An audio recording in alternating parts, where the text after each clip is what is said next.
Hi, everyone, and welcome to The Agenda with Crystal Risotti. I'm the host, Crystal, and thank you for jumping in and spending time with me on this show. We're going to talk about some updates to some of the former shows in this episode, and so I want to make sure that you've watched those other episodes. If you haven't, go back and watch them because they're going to be really good.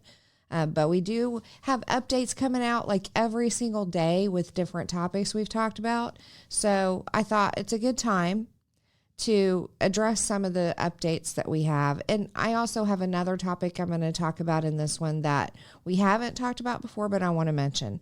So in episode 15, which is the one that we're doing now, we are going to dive into some things like Title IX updates, some of the DEI and ESG updates, and some things like that. So stay tuned and stay with me and make sure that you're telling your friends about this content so that we can meet a 1,000 subscribers. That's what we're trying to get to. Also, make sure you go check out revolverbroadcasting.com for more content and different shows, and the store where you can buy merchandise. Make sure on every video that you're watching, or if you're listening on the podcast, make sure you're liking and commenting and subscribing and sharing, because sharing is caring. I love that part. Okay, so let's dive right in. We're going to talk about Title IX. If you could put slide 1 up, Josh, thank you. This is just demonstrating what we talked about before. It's part of the Patient Protection and Affordable Care Act. Title IX is also referred to as that, and it's Section 1557. The Office of Civil Rights enforces it. We talked about before how things are always renamed, or there's new organizations and things like that that come out. And by the time you get done putting all the pieces together, it's like a giant spider web. And this is an indication of that. Let's go to slide 2. This is the actual Code of Federal Regulations, Title 34, which deals with education. And the part about this one that I think is important to look at is it entails educational institutions controlled by religious organizations. So if you think your school's tied to a religious organization, or it's a private school or an alternative school, so it's not governed by the funky regs that have to do with diversity and inclusion that actually step over the boundaries of we as Christians, you're sadly mistaken. They're part of it too. It's blocked. So the update I want to tell you about is the fact that the bill was blocked in 4 states already on June 13th. There was a bill to include transgenderism into Title IX. If you recall, Title IX historically was dedicated to women's rights, and it started in the workplace, and then they amended it later to include schools and universities. And now they're trying to amend it to put in transgenderism. In fact, they did. The Biden administration was able to get that through, but it was blocked in Idaho, Louisiana, Mississippi, and Montana. And I'm so glad for that, because I don't want a wonka-donk in my bathroom or in my shower. I don't want to have to see that. I don't want my female children around me to have to see that or deal with it. I want female rights protected. So the irony of this is the bill was supposed to protect feminine rights, female rights, when it was first introduced, but look what it's doing now. It's reversing that. So that's the dangerous part of it. We talked about the issues with it in episode 8, and it's directly dealing with men and women's showers and bathrooms and in sports even. So the fact that it got blocked, at least for 4 states at that point, was really good. That happened in June 13th. The judge in that case cited, quote, abuse of power, unquote, and, quote, threat to democracy, unquote. The Department of Education, though, of course, supported the rule because they support everything that's woke, and they have indicated they're going to challenge the judge's ruling. They're expected to challenge it. But on Monday, June 17th, a federal judge blocked the expansion of protections in another 6 states. So a total of 10 states now. Those 6 states are Kentucky, Indiana, Ohio, Tennessee, Virginia, and West Virginia. So I think this is a really great update to demonstrate the fact that people are waking up. States are waking up. We've got momentum going forward, and we just need to keep it going. The Education Department filed Friday in Missouri to ask for a preliminary injunction to block the block. They want an injunction to block the injunction. They said it would substantially harm the federal government's interest in preventing discrimination in federally funded educational programs and activities, and that's a quote from them. Isn't it interesting, again, with the virtue signaling and the gaslighting? Whatever they tend to accuse others of is what they're doing themselves. You understand that, right? So it's crazy how that works. Title IX, if trans women have unfettered use of showers and bathrooms and they get to participate in women's sports, again, I'm asking, how is this protecting women? CBS News issued a report dated March 15th that indicated there are also 16 college athletes suing the NCAA over their trans policies. Riley Gaines is one of them. You may have heard of her. She's really famous now, but she was an NCAA swimmer going for the Olympics, I believe. She was the top swimming competitor, and she ended up losing to Leah Thomas. I hate saying that because it's not Leah, it's a trans. Willie Thomas, right. But Riley, as a female, a full female, deserved first place, but was given second place. And then she decided not to participate anymore. She wasn't going to do this. She's been attacked by a trans person physically, and now she started some organizations to keep fighting to protect women's rights in regard to the transgenderism. So I want to give you a little bit of a clip to hear what Riley has to say directly. So let's watch the clip. A district court judge temporarily blocked Biden's Title IX rule changes in 6 additional states. The rules were blocked in 4 other states just last week. Come on in, Riley Gaines. Riley, spell this out so we all understand it, please. What does this mean? This is a huge victory, is what this is. Now these 6 states, it is Tennessee, Kentucky, Virginia, West Virginia, Ohio, and Indiana. They join Montana, Idaho, Mississippi, and Louisiana, and ultimately saying we will not comply with Joe Biden's illegal administrative rewrite of Title IX set to take effect in August. A federal court ruled in this favor, which is huge. Not only is it now 10 states, I mean, that's 20% of the states. This sets a good precedent for cases like mine, ultimately suing the NCAA. It's great news. It's a victory not just for women and girls, but really for humanity here. Oh. I love that. She's so cute. If you can, follow her on social media because she has some really good content as well. I want to just keep pointing out the fact that women's rights are actually being attacked through the bill that's supposed to protect women's rights. And we don't have a full win. We haven't won the war, but we've won some battles. I think that we need to make sure that we're promoting that. I want to know where the other states are. I'm happy that I'm in Indiana and our attorney general joined on to that lawsuit for us. You know, where are the other states? Let's just keep the momentum going. Pressure, if you're in one of the states that hasn't gone for this, let's turn it upside down and we'll see what happens with the lawsuit. Switching gears to student loan forgiveness. This isn't something I've talked about really before, but I really wanted to dive into that because there's some really deep stuff going on with the student loan forgiveness. In 2022, if you don't know, the Biden administration tried to institute a plan and forgive student loan debt up to $20,000 for each person per borrower. It was called the HEROES Act. But the Supreme Court in 2023 ruled against it because the executive branch doesn't have the power of the purse. Congress does.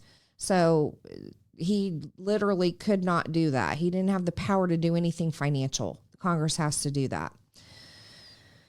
Instead, well, I find it ironic that Congress actually called it, the Supreme Court called it unconstitutional, so they overrode it. If you've been following social media at all, especially conservative social media, you might have seen a clip recently where Biden actually lied in one of his speeches and said he was a constitutional law professor at a college. He never did that. It's been fact-checked. He was never a constitutional law professor. And it's clear from this. Let me ask you this. If he was, wouldn't he have known that was unconstitutional? Just a thought. But he didn't give up there. He tried again. The same day the ruling came out from the Supreme Court, he created the Plan B debt forgiveness plan. It's like a Plan B contraceptive pill, I guess. Always have a Plan B. But yeah, he did that the same exact day that the court issued the ruling.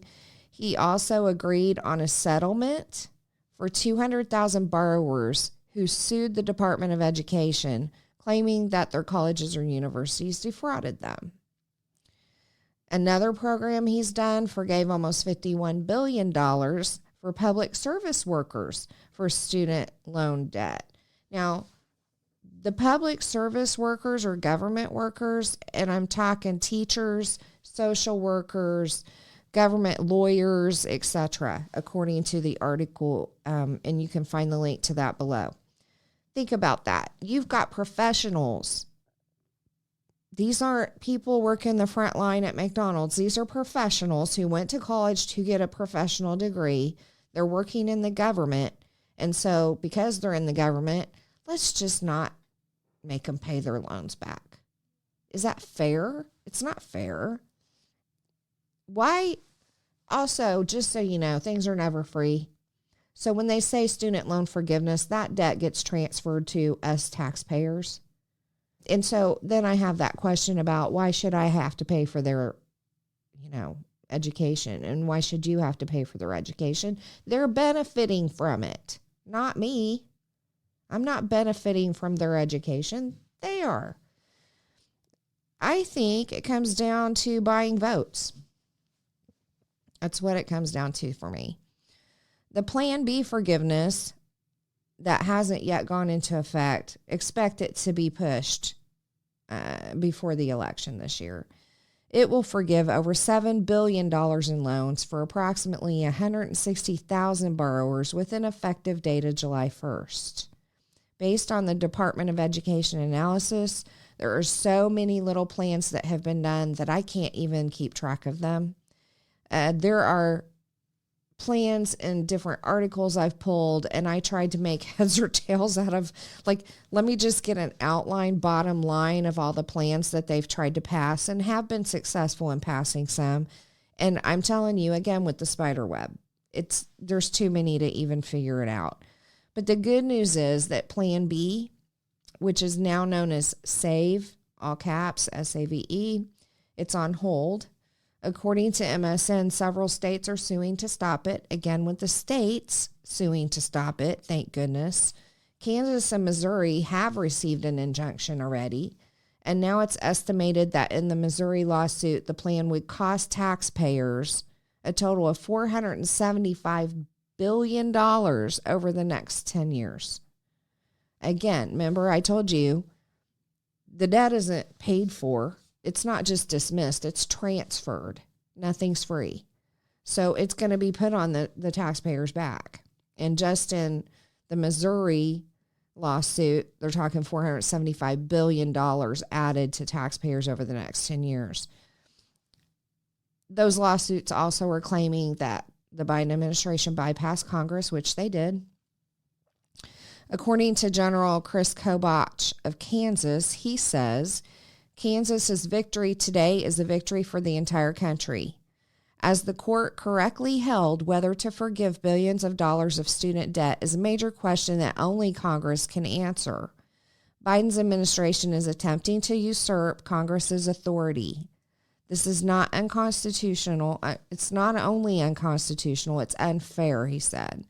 Blue-collar Kansas workers who didn't go to college shouldn't have to pay off the student loans of New Yorkers with gender studies degrees.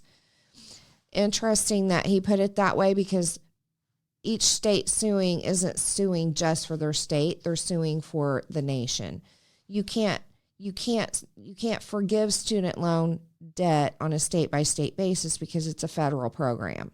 Okay. So I wanted to point that out, and I agree with them. Nothing's free. Personal experience, I paid on my loans for 23 years. There were a couple times I had to go into forbearance because of life events. 23 years, and I just paid them off a few years ago. And I couldn't afford at the time to pay my son's college. So, there are other options. You don't have to get loans. Find a company that does tuition reimbursement. That's another option. Or work somewhere at the school and you get a discount on tuition. There are other things available that will help with tuition costs. I do not believe it's a right that a child has that their parents or family pays for their tuition. I didn't have that. I don't recall that in the Bill of Rights. I think it's a privilege if your family can pay for your college tuition. I was a single mom. I couldn't afford it. I was still paying on my own college loans that I used for a degree to make more money to take care of my son. So there was no way I was going to be able to do both. And I encouraged him to find other alternatives.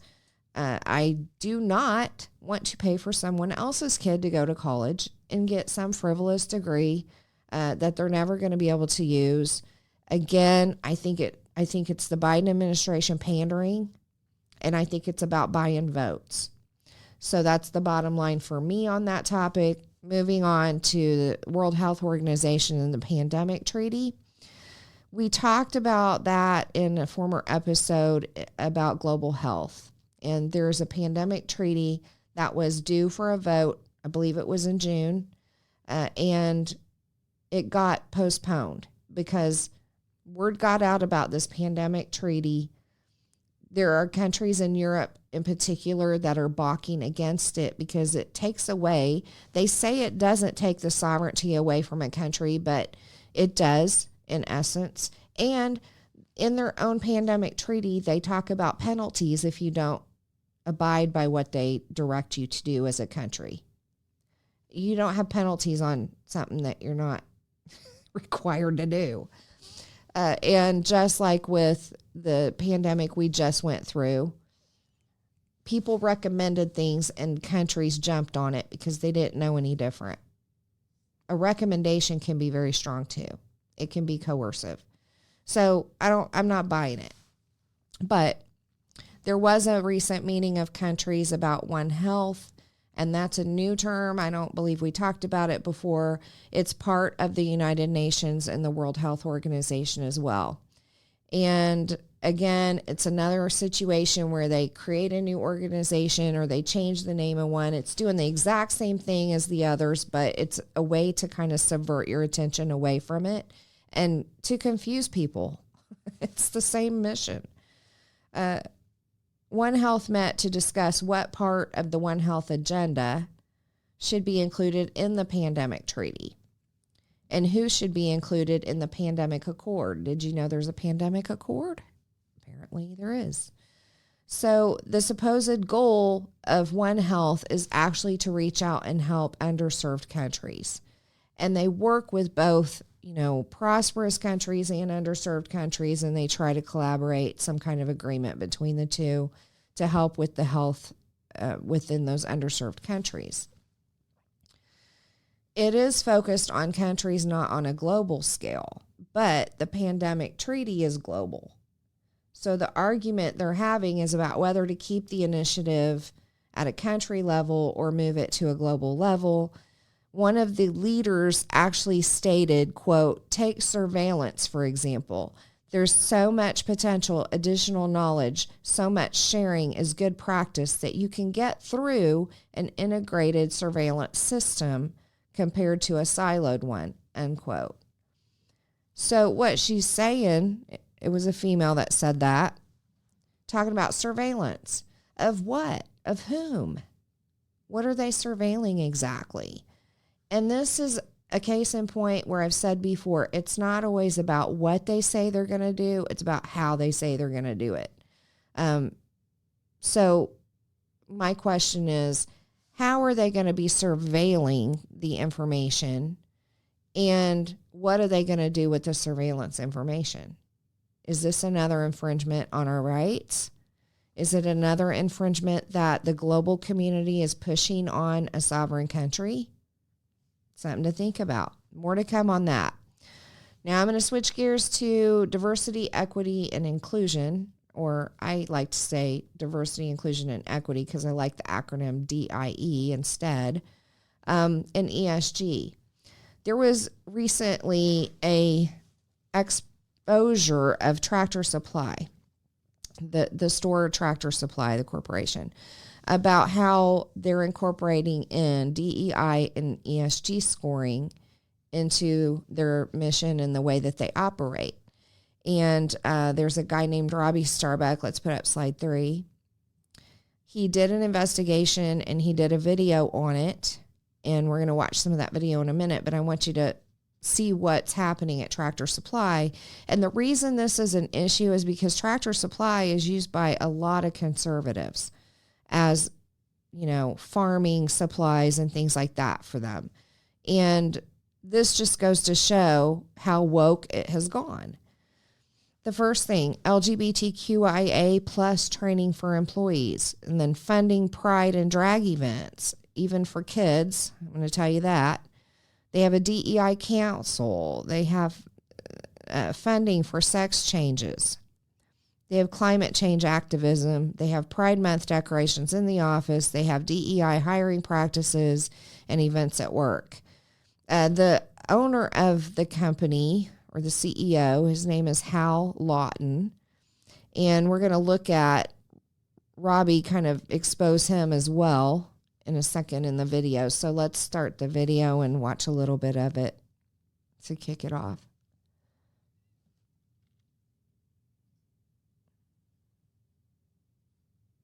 All right, y'all, you're going to want to see this. I don't think anybody's gone into this the way I'm about to. It is time to expose Tractor Supply. What you see behind me, this is what workers see walking into the distribution center in Franklin, Kentucky. But it doesn't stop here. You might be thinking, oh, maybe this is just some woke person at that center who decided to do this. No, this is just tip of the iceberg. You ready for this? Fair warning, you're going to want to strap in because this is going to be a long video because we're going to expose it all the craziness that they have done that their customers have no clue about. This company is absolutely stupid for doing this. The vast majority, and I mean vast majority of their customer base is conservative, including myself. I have spent tens of thousands at Tractor Supply. First, here's some more of what awaits you at that distribution center if you work there. You might even be thinking, you know what, Robbie? Maybe this isn't a Tractor Supply center. Maybe this is somebody tricking you who sent you these photos to try to get you to put out a story that's not true. Well, no such luck. There's the lockers over there for Tractor Supply Corporate, and they've got some cute Juneteenth celebration stuff too up, along with the trans flags. And here's what Tractor Supply has on their team member TV. I want to say that I take no pleasure in doing this. I am a Tennessean. I do not want to hurt a Tennessee company, but conservatives deserve to know that this is where their money's going, and it gets worse. There is more. By the way, this is their CEO.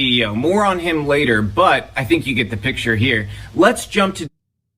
Okay, for those listening on audio, you can find Robbie Starbuck on X and find the video that I'm playing on there, but I'll just describe a little bit of it to you.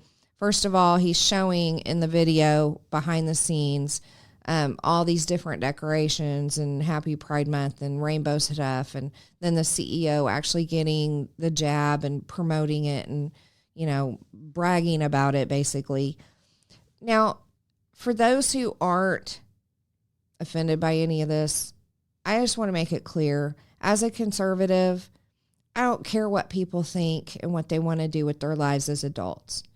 The two things, and I've said this before, the two things I have a hard time with and I won't tolerate is pushing it on kids and it being in the workplace. To me, what does that have to do with them selling farm supplies? Nothing. So you have to come to the conclusion it's an effort to indoctrinate. It's an effort to normalize it. Okay? we as Christians have values against it. It's against the lifestyle, against the stuff that's going on in that, definitely against the exposure to kids. Okay. I'm not judging anybody who doesn't have those concerns. What I'm saying is just like I'm not going to cross the line with you, you don't want God brought into the workplace, which I would argue I can't leave at home when I walk through the door, number one. But I don't, try to proselytize at work and stuff like that. I will abide by that. Just like you don't want that happening, don't you dare make me have to look at that stuff at work and have to deal with it. It's not right. It's crossing the line of values. I don't infringe on your values, don't infringe on mine. And it has literally no place in the workplace. The only reason they're doing that is back to the ESG scores that we talked about in a prior episode. Number one, your funding sources. If they want to borrow money, because they're a large corporation and large corporations often do borrow money. If they want to borrow money, all the big funding companies are in league with the United Nations. We talked about that in the global economy episode, how that's laid out. And they have to abide by these ESG scores in order to get funding. Again, back to, we're not going to make you do anything. No, you're not, but you're going to coerce me into it, and you're going to punish me and be punitive about it if I don't do what you want. So that is the same as forcing it. Coercion in a court of law is forcing. So why do you think this guy's doing it? I mean, he's the CEO. We've seen companies go down this road before. It hasn't worked well. And we're going to see what's happened to Tractor Supply as a result of this. But first, let's play some more of Robbie's video. Let's jump to diversity, equity, and inclusion. Yeah, they have a whole section about DEI on their website, and you've got to love that they put the stock ticker on it. I mean, that's kind of funny in a dark way. I questioned if the CEO was truly involved with the wokeness of this company, but I think this DEI statement from him kind of says everything. So you can pause this video real quick and take a gander at that. Oh, and look, they have a DEI Inclusion Council. In fact, they're so committed to DEI that they release yearly reports on how many more minorities they're hiring that year. Tractor Supply is doing such a good job of being woke that the Human Rights Campaign has given them an A grade. What did they do to earn that A grade? Let me show you. Their inclusive benefits, where they score a perfect 50 out of 50, include providing equal health coverage for transgender individuals without exclusion from medically necessary care. So you might be thinking, maybe that doesn't include transitions. Well, according to the definition at the Human Rights Campaign website, yes, in fact, equal health coverage for transgender people means that they are paying for transitions. So yes, when you go buy stuff at Tractor Supply, apparently that's what you're paying for. They also received a perfect score in internal training and inclusive culture for providing 4 LGBTQ internal training elements, including intersectionality training, providing at least one LGBTQ plus inclusive data collection effort, and providing gender transition. Yeah, so remember the Human Rights Campaign we talked about in a prior episode about the UN? It's part of the globalist agenda. And do you recall why they're pushing the LGBTQ plus agenda? If not, you need to go back and watch that video because we talk about that. It has to do a little bit with overpopulation and decreasing the population. So that's interesting to me. Again, why is a company involved in paying for transgender surgery? Make that make sense for me. Link those two together because it doesn't make any sense to me. It has nothing to do with farm equipment and supplies. For Pete's sake, have we gone nuts? Let's look at a little bit more of this video. Guidelines. The closest Tractor Supply has come to being held accountable for their woke behavior is when they were caught last year sponsoring a drag show in Waco where kids were exposed to this family-friendly drag show. You might be thinking maybe they learned their lesson after that. Maybe they stopped using the money from their conservative customers to fund this stuff that their customers are diametrically opposed to. But no. I looked, and they actually just sponsored Franklin Pride here where I live in Franklin, Tennessee. You wouldn't notice right away if you looked at this list of vendors because it just says TSC. It doesn't have the Tractor Supply logo anymore like it used to, but I was able to confirm it was them. On the map that attendees received, you can see the Tractor Tractor Supply logo very clearly at that table because that was their vendor booth right next to the trans flag. And yes, there were kids all over this event. Even the Washington Post admitted that Tractor Supply was selling the Queer Agenda card game, which has now been removed from their website. They always love to groom kids, don't they? They love exposing them to it. And if you have a problem with me saying grooming, I'll just say coaching kids because it's the same thing. But, you know, it seems like grooming has some kind of red flag on it now. But, you know, still, they're coaching kids. They're exposing them to this. We talked about how seeds are planted with kids. Those seeds are watered and they turn into thoughts. And the kids are curious and they entertain those thoughts. And before you know it, they're actions. That's their intent. That is their intent. I saw an interesting question the other day by somebody. They said they were asking somebody who's a transgender person and pushing this LGBTQ agenda. They said, do you want everyone to be gay or transgender? Do you want everyone in the world? Would you be happy with that? And they couldn't answer it because innately people know that means there's no more population. There's no more reproduction. I mean, it's against nature. And again, the term perversion means not in the natural use intended. That's what perversion is. This is a perversion of the natural use. Talked about that before too. Let's go on and watch some more of Robbie's video.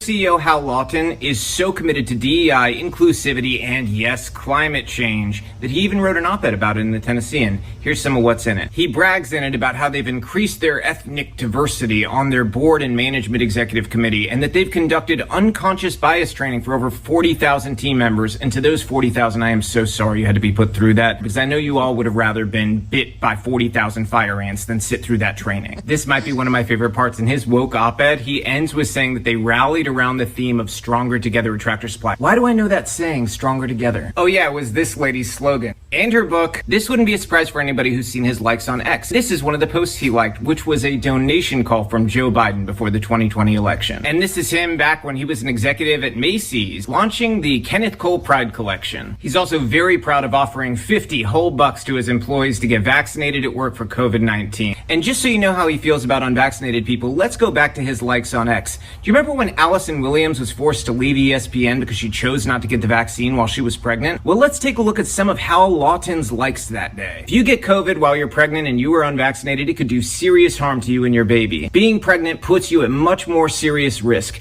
It's not worth it. My wife got pregnant, no problem, a couple months after getting the vaccine. I cannot understand how putting your family at risk is a good decision. Why did you feel the need to post this? Oh, I don't know, maybe because her civil liberties were being violated? Any real doctor would tell you to get vaccinated if yours didn't get a new one. Family first would mean she'd get the vaccine. Her husband, relatives, co-workers, they don't count as family. And last but not least, this is incredibly unfortunate. With this statement, you're promoting doubt in the vaccine. Hal also seems to like BLM. According to Google, Hal Lawton makes $11 million and owns almost $30 million in Tractor Supply stock. My, isn't he checking all the boxes? He's just a typical progressive leftist wokey. I thought it was really funny when I saw that he uses the same slogan as Hillary and linked to Biden and Harris. This is a business case of why corporations and businesses should not be visibly aligned with a political party, in my opinion. It has, again, zero to do with farm equipment and supplies. Zero. Guess what? None of this has anything to do with beer. None of this has anything to do with pharmaceuticals. Well, the vaccine part maybe, but the rest has nothing to do with pharma or commercial health care. It's, again, just to satisfy the ESG scoring. Again, a voluntary program, not required yet, but coerced because of funding sources. Robbie goes on to say what you can do if you're so inclined, and I wanted to mention this. I'm not going to play any more of the video, but I'll mention it. he says don't take anything out on your local store because it's not their fault. The corporation is the one that's behind all this, the corporate headquarters. But you can email or call corporate to respectfully state your position, and I'm going to share that on here. The phone number is 615-440-4600. That's 615-440-4600. That's their corporate office. And he talks about just go buy from a different store. I know locally we have Rural King. We're going to look into that because I'm not sure if they're on the Wokie train or not. I don't think so, but that's another alternative. If you have one, look into that. But I do want to show you and end this segment on a really fun note. Let's go to slide 4, Josh, if you don't mind. Look at the stock for 1 week for Tractor Supply. It tanked. According to what I researched, it actually dropped $2 billion in 1 week. And folks, I just want to tell you, this is how we win. This right here is how we win. Vote with your pocketbook, with your billfold, with your wallet, your purse, whatever you want to say. Vote with your money. Put your money where your mouth is. This is how we win. Hi guys, Crystal here from The Agenda with Crystal Risotti. I wanted to touch base with you, even though I'm in sunny Florida visiting my sister this week, because we tape our episodes like a week ahead of time. So the last episode is getting ready to air, and it was taped on July 26th. And in that episode, we talked about Tractor Supply and their DEI push and the way that they were going to be doing their business. That news had been out for at least a week, and their stock tanked because of their DEI policies and the things they were doing that were against their customer base, basically. And there's an update on June 27th, the next day, where Tractor Supply pulled back and issued a statement about what they were no longer going to do. They're no longer going to submit data to the Human Rights Campaign. They're going to focus their team member groups on mentoring and networking and supporting the actual business, which is what they should be doing anyway. Like, the DEI stuff isn't work related ever. We talked about that. They were going to withdraw carbon emission goals, eliminate DEI roles, and retire the current DEI roles. So I wanted to touch base with you and add an addendum to the podcast episode because this is a big win. This is people voting with their money, whether it be stocks or purchases. Keep it up, guys. I'm not one to tell people to boycott businesses. I don't really go for that. I don't want to tell you what to do. I want to give you the information and let you decide what you want to do with it. But again, this is how we win. So congratulations and good job. If you like this content and you want to learn more about the different topics we talk about, make sure you check out revolverbroadcasting.com. Make sure you click like, you subscribe, you comment, and you share, because sharing is caring. Thank you. And again, go to revolverbroadcasting.com. Check it out. There's some other shows on there that I know you're going to love. Don't forget to check out our store on revolverbroadcasting.com for merchandise that will blow your mind. Just go to the Revolver website, click on store, and check out all the merchandise for all the different shows, including The Agenda with Crystal Risotti. I know you're going to want to buy some of that. That's all the content I had for you today. I do want to remind you that, go check out revolverbroadcasting.com, the store, do all the things. And with that, I'll say see you next time.